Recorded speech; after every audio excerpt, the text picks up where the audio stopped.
Bouteille de vie.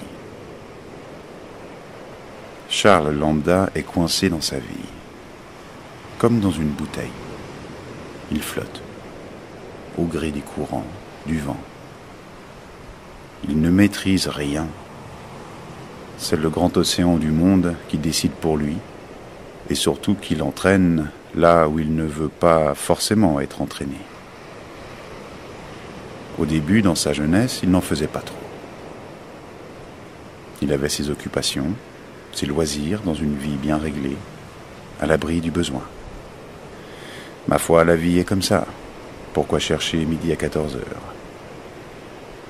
Il ne voyait que de la flotte, toujours de la flotte. Et de toute façon, il n'y avait rien au-delà de l'océan. Les livres saints parlaient bien d'une terre, d'un rivage, mais il ne l'avait jamais vu, et donc, il n'y croyait pas. Pourquoi se torturer les méninges pour quelque chose qui n'existait que dans l'imaginaire des gens? Pourtant, un jour, il changea d'avis. Il faut dire que sa petite vie pépère manquait de sel et d'objectif.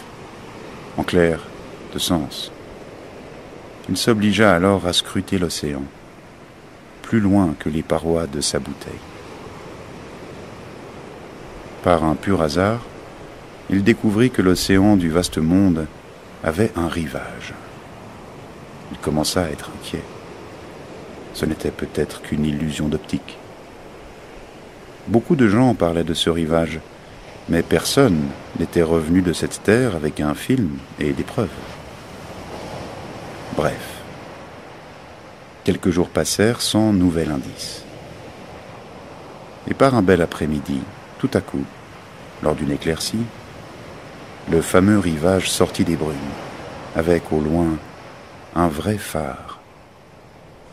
Il n'en croyait pas ses yeux, mais là, il ne pouvait plus douter. Seulement voilà, ça servait à quoi de voir le rivage si celui-ci était inaccessible? Il était coincé dans sa vie, impossible d'en sortir. Tout au plus aurait-il pu compter sur des courants favorables pour l'amener vers le rivage. Sa vie passa de l'espoir au désespoir. Il n'y arrivera pas, c'est sûr. Il ne pouvait pas lutter contre l'océan. Mais le rivage commença à le hanter. Il chercha une solution. Et très rapidement, il se rendit compte qu'il n'arriverait pas à faire sauter le bouchon de sa vie. Même la prière ne changeait rien à sa situation. Ni la révolte, ni la résignation. Là où tout a commencé à basculer, c'est le jour où il a entendu un bruit bizarre à l'extérieur de sa bouteille. Ses cris de désespoir auraient-ils été entendus? Mais oui, c'est ça. Quelqu'un était en train de lui parler et de tirer sur le bouchon. Celui-ci sauta rapidement. Le bonhomme ne mit pas longtemps à se retrouver à l'air libre. Enfin, sauvé. Il n'aperçut personne à l'extérieur, et pourtant, il avait entendu quelqu'un qui l'appelait par son nom. Il n'y avait que Dieu qui ait pu accomplir ce miracle de délivrance. Une chose était sûre.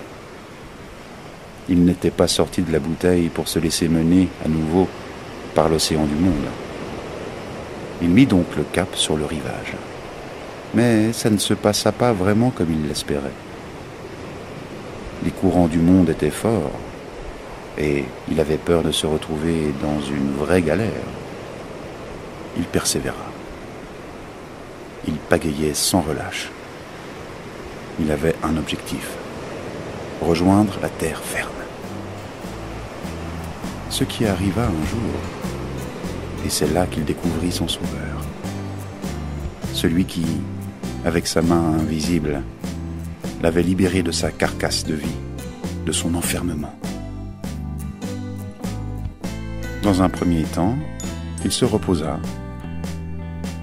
mais il découvrit ensuite que ce n'était pas seulement une arrivée dans un lieu inconnu, mais le départ pour de nouvelles découvertes avec son sauveur.